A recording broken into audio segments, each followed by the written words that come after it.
Here we are back in the Cloudera Hadoop virtual machine looking at the Hue browser to look to see some Sqoop examples. So we're back at the homepage, and you can see here is a Sqoop action. But before we go there, let me just help you ground some of these various libraries in what they do. So we've been talking about queries in previous movies and query libraries, so Hive and Pig. We just talked about workflows with Oozie. And now we're talking about moving data around. So notice that Sqoop transfer is made available here under data browsers. So I'm actually going to go down here to the Sqoop action and open it up.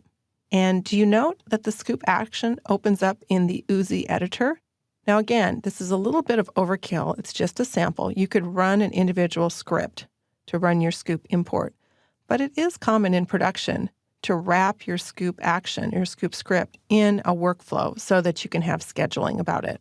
So if I scroll down, here's my Sqoop action, and you might remember from the last movie that in order to make changes, I'm going to have to copy this because this is read-only. So here I have a copy, and I'm going to open this up. Here's my Sqoop demo, and I'll call it Demo 2.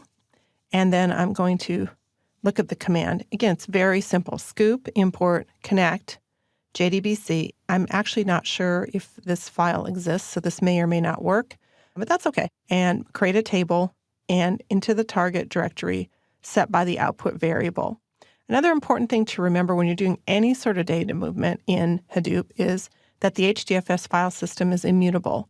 So you're going to have to set some variable if you're going to do this on a repeated fashion, because the first time it'll work, but in subsequent runs, you have to have an update to the name of the directory or it will fail because you cannot do any sort of update to Hadoop files. It's only create or delete. There is no update.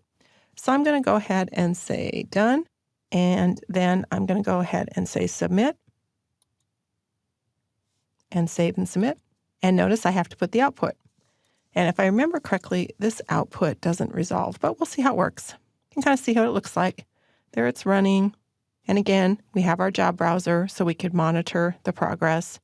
It's really common in production that you're going to have this distributed across parallel workflows in order to optimize it. And notice, are you noticing the subtleties of the Oozie dashboard? We have the start OK because there was nothing in there. This would be the configuration scripts. And again, we got an error, so we can go ahead and we can look at our error, and I believe it's because the port out of range. What I believe it is the path is incorrect when I looked at it. Here's our logs. And so it's telling us on our standard out that the destination was not available, so our path is incorrect.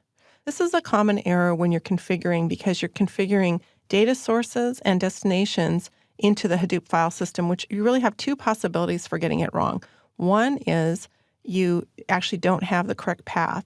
Two is you have the correct path and the folder already exists. That may seem like a silly error, but in working with Hadoop with customers, I find that happening really, really often because it's a different method of working with the file system. The operating system file system, of course, you can update, and the HDFS file system is immutable. So once you create that folder, you can't create it again. You have to create a new one.